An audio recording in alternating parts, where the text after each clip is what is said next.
सिगोन बिस्थिबार सुनिबारल' जों बाद दोननाय जासिगोन बिदिनो जोङो रबिबार समबार मंगलबार बुधबार ओमफ्राय आसामनि अनगायै गुबुन गुबुन जायगानिफ्रायबो लांफैदों नामा?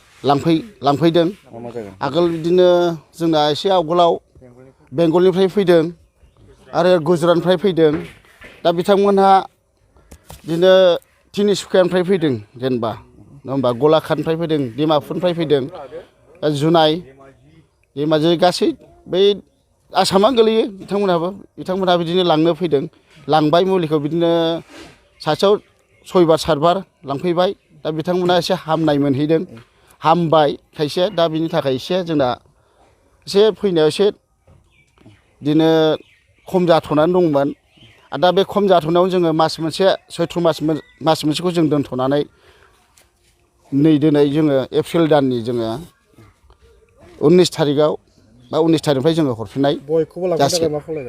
दा बयखौबो लांफैनो थाखाय बेखौनो खावलायहरनाय जायो दिनै इसोरखौ जुदि नैबे सान्थिखौ जुदि फोथायनानै लांनानै हामहैदोंब्ला गासै रायजो राजाफ्रा फैनानै लांफैनो हागोन आं बेखौनो खावलायनाय थाबाय आरो हरनायनि प्रसेसा सिगांनि बायदि दंना दा? हरनायनि प्रसेसा सिगांनि बायदि दङ जों जेबो सोलायाखै। सिस्टेमखौ बुंनो सिस्टेमा बिदिनो जोङो टिकेट लानांगौ कुपन बे कुपनाव बिदिनो 50 थाखा लायो। बेखौ बोरै मोननो हागोन गोजाननि मानसिफ्रा?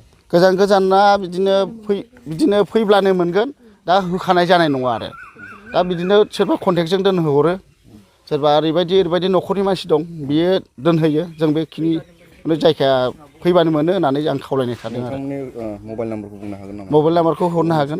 लानो नाजायो। बिदिनो मबाइल नाम्बारा आङो बे सान्थि कमिटिनि आं आफादगिरि आंनि मुङा अनिल औवारि दा आंनि मबाइल नाम्बारा जादों 9101386707 खेबसे बुंफिनदो।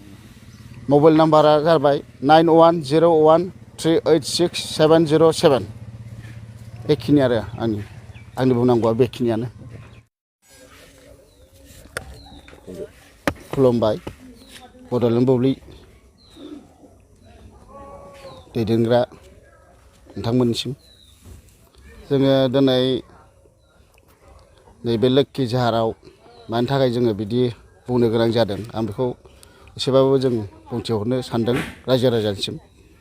जोङो दै सान्थिखौ जोङो सैथ्र मास दान मोनसे जों दोनथ'नाय जादोंमोन दा बेयाव जोङो एप्रिलनि दिनै 19 थारिख जोङो 19 थारिखनिफ्राय जोङो दै सान्थिखौ जों हरफिननाय जाबाय।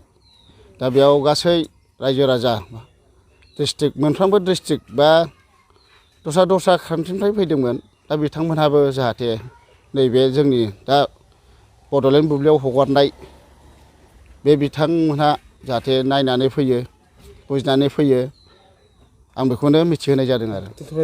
दोनथ'नाय जादोंमोन मास मोनसे दा मास मोनसेयाव जोङो इसोरफोरा जेनेबा जिरायनो बा दोनथ' होनना बुंदोंमोन बिथांनि आदुमायाव दा बिथाङा दहाय एसे आवगोलाव बुंलांखाबाय दा बिनि थाखायनो जोङो मास मोनसे थानानै जोङो दिनै एप्रिलनि 19 थारिखआव जों होफिननाय जाबाय आरो।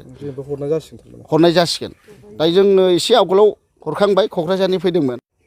इसोरफोर जिरायनो जायाखैना इसोरफोर जिरायनो होननायखाय माने बे सैथ्र मासखौ दोनथ'नाय जादोंमोन आरो दा इंराजिनि 19 थारिखआव दिनै हरफिननाय जाबाय आरो दै सान्थिखौ सोरबाफोर लांफैनो गोसो दंबा लांफैनो हागोन आरो। दिनैबो मानसि लांफैदों? दिनैबो लांफैदों लांफैनाया लाखांना थांबाय आरो दा माखासे फैबावगासिनो दं दा बेखौनो आं मिथिहरनाय जायो आरो रायजो राजानिसिम।